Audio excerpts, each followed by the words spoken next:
একটি পরিবারে নয় এলাকায় শিক্ষাঙ্গন হারালো এক অভিজ্ঞ মানুষকে। সাব্রুমের প্রখ্যাত অবসরপ্রাপ্ত প্রধান শিক্ষক যোগেন্দ্র দাসের প্রয়াণে নেমে এসেছে শোকের ছায়া। সাব্রুমের প্রেস ক্লাবের কোষাধ্যক্ষ ও সাংবাদিক সুকান্ত দাসের পিতা যোগেন্দ্র দাস, বয়স ৭৮, গতকাল গভীর রাতে সাব্রুম মহকুমা হাসপাতালে শেষ নিঃশ্বাস ত্যাগ করেন। বার্ধক্যজনিত অসুস্থতায় তিনি চিকিৎসাধীন ছিলেন বলে পরিবার সূত্রে জানা যায়। জীবনদশায় তিনি একজন সুনামধন্য শিক্ষক হিসেবে দীর্ঘদিন শিক্ষাক্ষেত্রে অবদান রেখেছেন। প্রধান শিক্ষক হিসেবে দায়িত্ব পালন করে অবসর নেওয়ার পর তিনি এলাকার মানুষের কাছে একজন সম্মানিত ব্যক্তিত্ব হিসেবে পরিচিত ছিলেন। ওনার মৃত্যুর খবর ছড়িয়ে পড়তেই শোকের ছায়া নেমে আসে এলাকায়। সাব্রুম প্রেস ক্লাবের পক্ষ থেকে তার প্রয়াণে গভীর শোক প্রকাশ করা হয়েছে।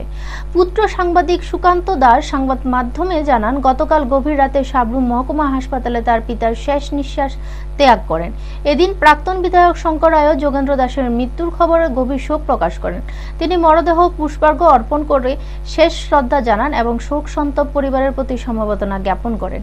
মৃতকালে যোগেন্দ্র দাস এক ছেলে ও 2 মেয়ে সহ অসংখ্য আত্মীয় স্বজন এবং গুণগ্রাহী রেখে গেছেন। তার প্রয়াণে এলাকায় শোকের আবহ বিরাজ করছে। ব্যুরো রিপোর্ট, নিউজ তৎকাল 24।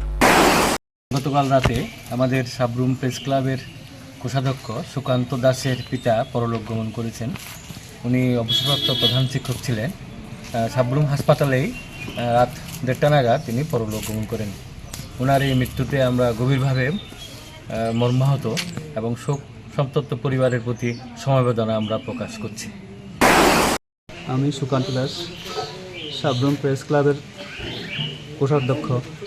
আমার বাবা গতকাল রাত আনুমানিক প্রায় 2টা নাগাদ পরলোক গমন করেন। বাবার নাম যোগেন্দ্র দাস, বয়স 78।